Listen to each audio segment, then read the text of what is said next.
There were many people who were quite pleased when the Iran deal was finally implemented last weekend. For sure, the negotiators, Secretary Kerry and his counterpart, Foreign Minister Zarif, and also their bosses, President Obama and his counterpart, President Rouhani. But there is at least one world leader who was decidedly displeased, Israel's Prime Minister Benjamin Netanyahu. I interviewed the Prime Minister here at the World Economic Forum in Davos on Thursday.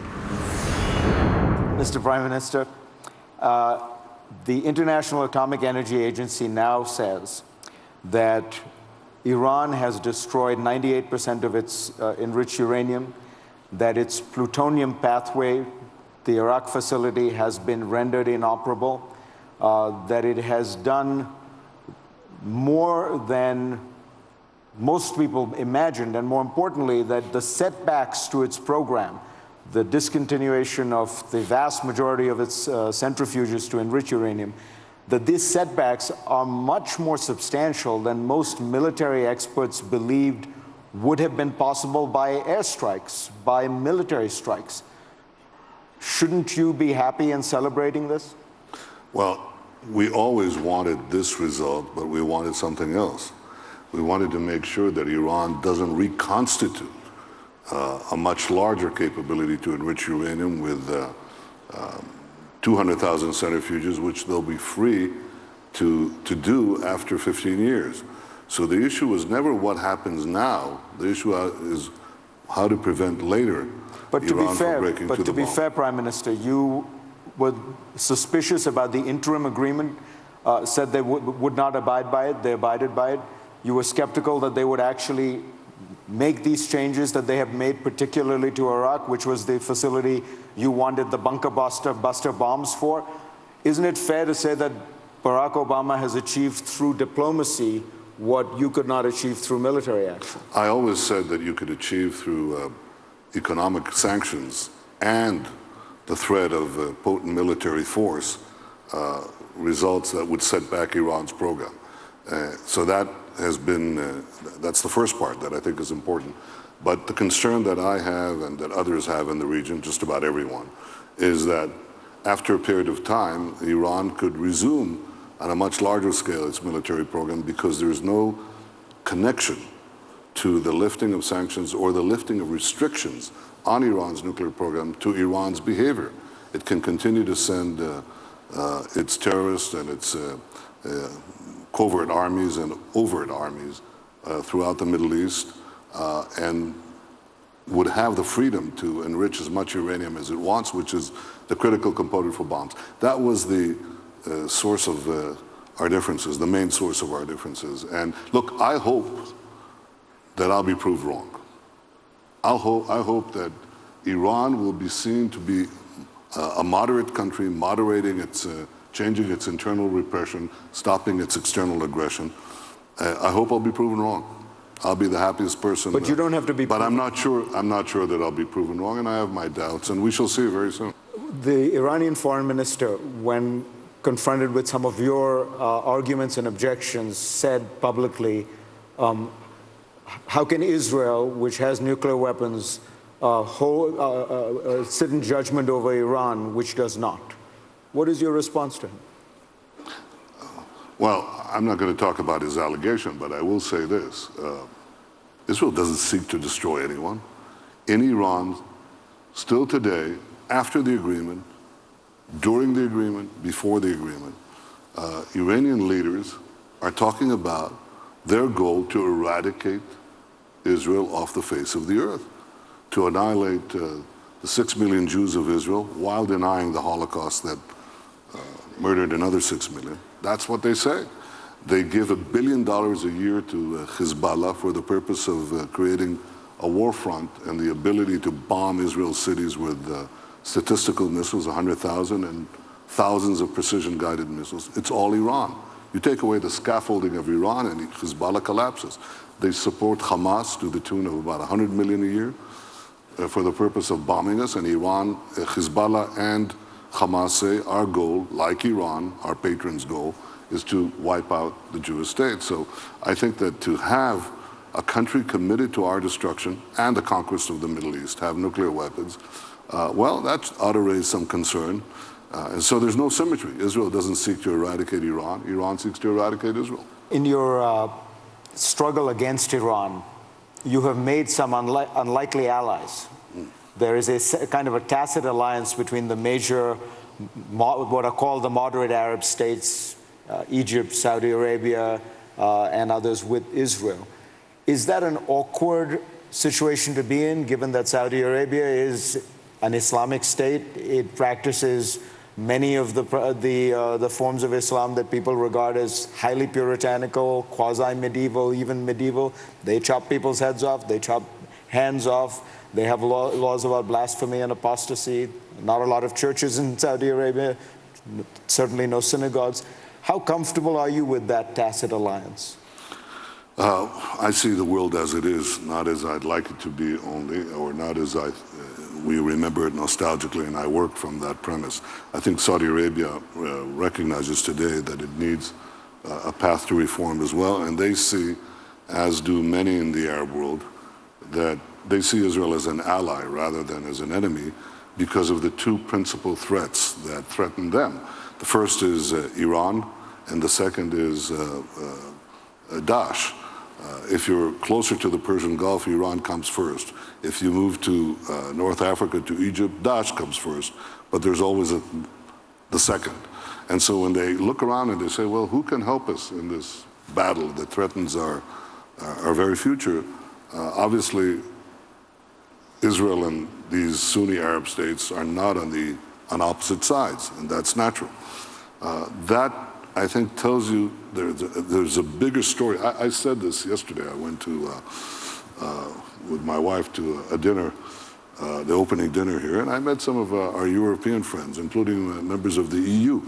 And I said, look, I have one request, that the EU policy shaped in Brussels, not the individual European countries, but the EU policy vis-a-vis Israel and the Palestinians merely reflect now the prevailing Arab policy to Israel and the Palestinians. There is a great shift taking place, and it might be. We used to think that if we solved the Palestinian-Israeli conflict, it would solve the larger Israeli-Arab conflict.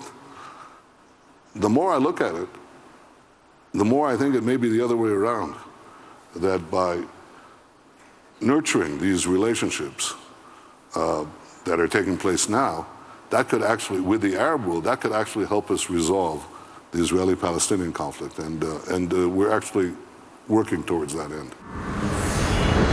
We'll be back in a moment with much more with Benjamin Netanyahu. I will ask the Israeli Prime Minister how the Palestinian problem will ever end and what his legacy will be when we come back. We're back now with more of my interview with Israel's Prime Minister Benjamin Netanyahu from here at the World Economic Forum in Davos. What do you think is going on in Syria, and is there any path out? You and I have talked about this in the past, and you've essentially said they're all killing each other. We're staying out of it, except when it affects our core interests. Is it getting so messy, so bloody, that inevitably you will have to be more involved? Well, so far, the only way we've been involved is, first of all, to offer humanitarian help.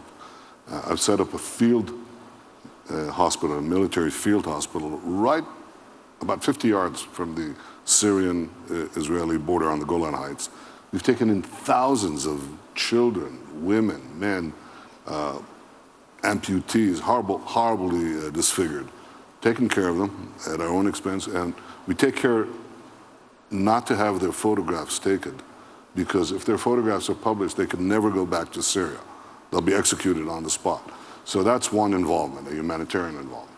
The second is, I've said, look, we will not allow Syrian territory to be used against Israel. So if anybody tries to pass, which is Iran, tries to pass to Hezbollah through Syrian territory, game-changing weapons, and we see it, we interdict it. If Iran tries through its proxies to set up a second war front along the Golan, we take action to prevent that. That's the extent of our intervention. Now, if you ask me what will happen in Syria, can a unitary Syrian state be put together again? I doubt it. I wish it could happen, but I'm not sure you could put Humpty Dumpty back together again. I'd say the best result you might be able to get is a benign, sort of benign Balkanization, benign Cantonization in Syria. That's as good as you're going to get. But right now we have two concerns in Syria. We don't want ISIS to win, and we don't want Iran to have a Syrian dominion from which it can operate these two war fronts against us. And those are our concerns, and we take our actions accordingly.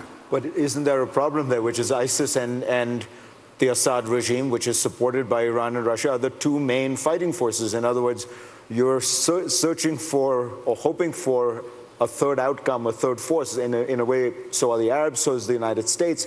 Is it viable? Well, my rule is simple. You know, when both your enemies are fighting each other, don't strengthen either one, weaken both. And that's more or less what we try to do. I think ISIS, and there's a difference between ISIS and Iran. There are two sides of the militant Islamic coin.